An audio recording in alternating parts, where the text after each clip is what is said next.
Assalamualaikum warahmatullahi wabarakatuh. Saya Asep Saifullah dari Program Studi Teknik Geologi, Fakultas Ilmu dan Teknologi Kebumian. Saya akan menyampaikan praktik GL 5009 Penginderaan Jauh Geologi. Topik 3, Praktik Pemrosesan Citra, segmen 4A, Praktik Koreksi Atmosfer.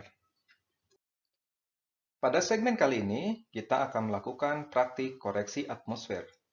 Sebenarnya, tidak ada ketentuan program apa yang akan kita gunakan atau yang bisa Anda gunakan. Anda bisa gunakan program apapun atau modul apapun atau metode apapun untuk mengoreksi atmosfer. Tapi di sini saya hanya akan memberikan contoh saja. Menggunakan koreksi atmosfer dari FLAS, salah satu modul yang ada di program NP. Program lain pun Anda bisa gunakan seperti yang sudah dijelaskan pada segmen sebelumnya. Jadi silakan Anda bebas untuk bisa menggunakan modul apapun atau program apapun. Tetapi di sini yang penting data yang digunakan adalah Landsat 8 dan Sentinel-2. Dua data itu Anda harus bisa melakukan koreksi terlebih dahulu menggunakan metode apapun. Untuk koreksi atmosfer dengan metode FLAS, sebenarnya sudah dibuat dalam satu modul praktikum penginderaan jauh vulkanologi dan geotermal. Karya Asep Saifullah ini yang diterbitkan tahun 2019. Kalau Anda punya bukunya, Anda akan lebih mudah untuk bisa mempelajarinya. Nah, di sini saya akan langsung saja masuk ke bagian koreksi atmosfer yang ada di buku ini, yaitu ada di halaman 14. Coba kita lihat di sini.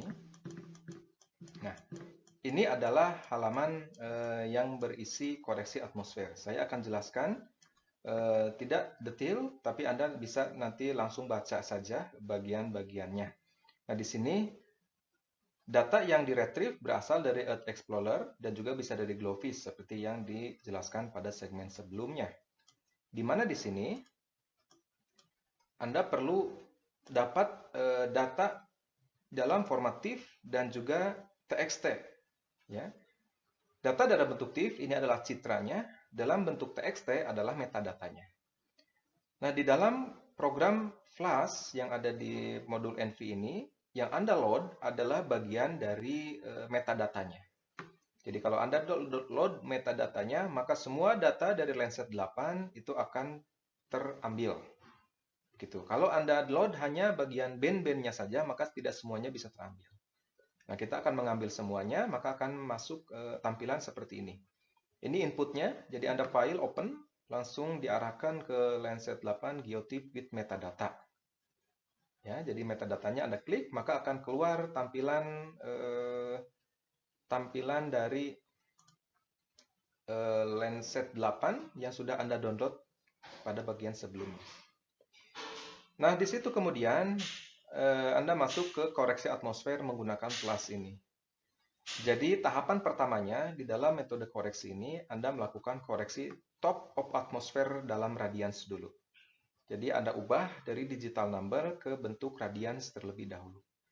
Jadi, di sini, di File Section, kemudian pilih Citra Raster Multispectral, kemudian diklik OK, maka akan tampil window seperti ini. Ini pemilihan citra pada koreksi radiometrik TOA-nya atau konversi dari digital number ke radians. Di sini sudah muncul ada beberapa pembagian band. Yang pertama dari multispectral MTL yang atas ini, multispectral band-nya yang akan kita koreksi. Ada band pankromatiknya, ada band cirrusnya, band thermalnya, ada band quality-nya ini. Nah, kita pilih yang bagian multispektralnya ini. Jadi yang akan kita koreksi adalah band dari visible sampai ke short wave infrared. Nah, kemudian kalau sudah, di sini ada menu radiometric calibration di sini, ada apply FLAS. Ya. Di sini ada output file OK. Kemudian Anda bisa lihat hasilnya. Ya. Jadi ini tahap pertama, Anda ubah dulu ke radians. Kemudian setelah itu masuk ke metode FLAS. Ya. Jadi di sini, di toolbox, Anda pilih FLAS Atmospheric Corrections. Ya. Maka di situ Anda akan muncul modul untuk menentukan parameter. Nah, ini yang terpenting. Ya. Ini parameter yang kita akan gunakan untuk memodelkan kondisi atmosfer di lokasi yang Anda pilih, lokasi citra yang Anda pilih, terhadap waktu akuisisinya. Jadi waktu akuisisi citra itu diambil. Ya, jadi itu bisa bervariasi sekali. Tempat yang sama pun mungkin parameternya sudah akan berbeda lagi, tidak sama. Nah, di sini ada beberapa menu, ada input radiance image. Jadi yang di input di sini bukan file original dari waktu Anda download, tapi yang sudah dikalibrasi radiometriknya, seperti yang tadi dari TOA tadi. Jadi hasil TOA tadi, perubahan ke radiance, Anda save ya, kemudian Anda load di sini input radiance image-nya. Kemudian output reflectance filenya, Anda buat file di mana penyimpanan filenya, kemudian direktorinya ada di mana. Nah, kemudian root name-nya, kalau Anda perlu root name, silakan karena filenya tidak H1 nanti hasilnya, tapi banyak. Banyak parameter-parameter lain pun akan tersave, jadi Anda sebaiknya ada root file name-nya di sini. Nah, kemudian hal lainnya di sini ada scene center location. Jadi ini lokasi titik tengah dari citra kita. Jadi Anda nanti harus tahu dulu ini lokasinya, titik tengahnya itu koordinatnya berapa. Titik tengah citra kita. Ya. Jadi dimasukkan di sini titik tengahnya, latitudenya berapa, longitudenya berapa. Karena ini adalah dasar nanti pada saat memodelkan kondisi atmosfer. Kemudian Anda pilih sensor type-nya, Landsat 8 OLI. Kemudian kalau Anda pilih Landsat 8 OLI, otomatis nanti akan keluar sensor altitude-nya berapa. Ya. Ground elevation-nya berapa. Pixel size-nya berapa. Nah, untuk ground elevations, ini bisa Anda masukkan sesuai dengan topografi rata-rata di lokasi Anda. Kalau misalnya Anda di daerah pegunungan, ya misalnya di Bandung, begitu dengan elevasi sekitar 800 meter, maka di sini masukkan angka 0,8. Kalau misalnya lokasi Anda adalah nanti saya akan menganalisis di bagian pantainya saja, di sekitar pantai, begitu, maka boleh di sekitar elevasinya 0, ya 0 km dari atas permukaan pantai, misalkan memang di permukaan. Ya. Nah, kalau pixel size, kalau Anda arahkan ke Landsat 8 OLI, akan langsung pixel size-nya mengarah ke 30 meter resolusinya. Nah, hal lainnya yang perlu ditentukan adalah flight date-nya, tanggal terbangnya kapan. Ya, ini ada di metadatanya. Pada saat Anda meretrieve data di awal pun, Anda sudah tahu di situ tanggal berapa, kemudian jam berapa. Ya, yang bawah ini. Jam ini penting. Ya, jam berapa akuisisinya? Dan di sini jamnya dalam GMT, ya, bukan waktu lokal. Jadi jam GMT ini, jadi nanti perlu diperhatikan harus tepat sesuai dengan di metadatanya. Ya, di situ dilihat, di TXT tadi pun bisa Anda lihat, ya file TXT-nya dibuka, itu ada waktu akuisisinya.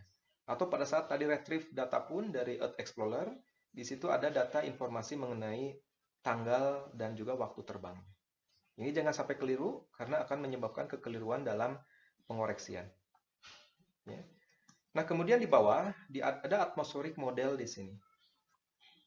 Atmospheric model ini nanti bisa Anda scroll down. Ya. Di sini ada pilihan di zona mana Anda berada. Atau lokasi study area yang Anda pilih di mana. Kalau di Indonesia, tentu saja ini bagian dari tropical. Ya. Jadi kalau di bagian utara Indonesia ada lagi yang mid altitude. Nanti, ya. Ada low altitude, ada high altitude. Nah, untuk kita di sini pilih yang tropical. Kemudian aerosol model, nah ini model aerosolnya model apa? Karena di beberapa model itu beda-beda ya. Jadi misalnya ada maritim, ada urban begitu ya dan sebagainya. Atau troposferik. Itu sesuai dengan lokasi Anda, lokasi kajian Anda. Misalnya ternyata lokasi kajian saya itu di dekat ada airnya, ada bagian lautnya sebagian begitu ya. Maka itu lebih baik menggunakan yang maritim ya karena uap airnya akan banyak di situ. Kalau ternyata saya lokasinya jauh, ini di darat, begitu ya, di darat, kemudian ada urban areanya, begitu ya, ada penduduknya banyak. Nah, maka di situ ada urban, aerosol modenya urban, karena banyak partikel yang berasal dari pemukiman itu bisa berkontribusi terhadap komposisi di atmosfer. Ya. Ada lagi troposfer, ya. Kalau troposfer memang untuk kondisi yang sangat clear, ya, itu jarang kita gunakan karena itu sangat ekstrim, ya. Tapi memang tidak menutup kemungkinan. Ya, misalnya kondisinya Anda lihat, ini pada tanggal tersebut ini di daerah ini saya punya informasi memang clear gitu ya, tidak ada gangguan atmosfer ya. Boleh Anda bisa menggunakan aerosol modelnya adalah model troposfer. Ya. Jadi nanti begitu Anda pilih, nanti di sini akan keluar 2 band KT-nya, begitu ya. Ini default, gitu ya. Kemudian initial visibility ini kemungkinan jarak pandang, ya. Ini diperkirakan saja kalau misalnya clear 40 km masih tampak, gitu ya, initial visibility-nya. Nah, ini ada beberapa keterangan lain di sini, ya. Jadi bisa Anda lihat terkait juga dengan jarak pandang ini. Jadi kalau misalnya kondisinya cerah, ini 40-100 kilo jarak pandangnya, initial visibility-nya. Kalau kabut sedang 20-30, kabut tebal 15 atau kurang. Nah, begitu ya. Jadi ini bisa Anda pakai ya kriteria ini. Nah, kemudian di sini ada hyperspace setting ya, dan jadi di pengaturan bagian, maaf saya scroll ke atas ya. Di bagian multispectral setting dan advanced setting ini bisa Anda gunakan di sini. Ya, bisa Anda pilih. Misalnya untuk multispectral setting, maka akan muncul di sini ya, ada muncul menu tab multispectral setting seperti ini. Kalau Anda tidak klik, maka tidak akan keluar ini ya, dan kita tidak bisa mengaturnya. Ini Anda bisa tentukan di sini. Jadi di sini terkait dengan retrieval values-nya ya. Jadi di sini ada default, nanti kalau Anda scroll Anda bisa pilih lagi mode-mode retrieval-nya. Ya, karena basicnya ini adalah pemodelan. Jadi Anda harus mencoba-coba ya, menyesuaikan dengan kondisi lokasinya. Nah, kemudian di advanced setting ada menu seperti ini. Ya, jadi ini menu untuk mode tran-nya ya. Secara default ini tidak perlu diubah, tapi kalau Anda ingin mencobanya, Anda bisa mengubah mode tran multiplication modelnya ini. Ya, multifaktor model ini ya, di mode tran ini ada ISAC, kemudian ada apa lagi di sini? Ya, ada distort ya, ada distort juga dan seterusnya. Ini model-model mode tran-nya. Nah, kemudian yang perlu Anda perhatikan yang kanan ini seharusnya tidak perlu diubah. Yang penting adalah di sini output reflectance scale faktornya berapa ribu di sini. Kalau defaultnya itu 10.000. Ya, jadi Anda perhatikan saja itu 10.000, berarti nanti ada faktor scalingnya pada hasil akhirnya itu adalah terhadap 10.000 atau scaling faktor ini 1.000 misalnya begitu. Ya, jadi artinya hasil yang ada, karena nanti data reflectance itu nilainya adalah 0 sampai 1 prinsipnya. Tapi begitu Anda hasilnya keluar sampai 10 ribuan nilai digitalnya, berarti Anda harus dibagi dengan faktor scale ini, multifaktor reflectance scale factor ini. Ya, dibagi 10.000 misalnya begitu. Nah, kalau sudah cocok semua, Anda tinggal apply begitu, kemudian Anda akan keluar hasilnya. Ya.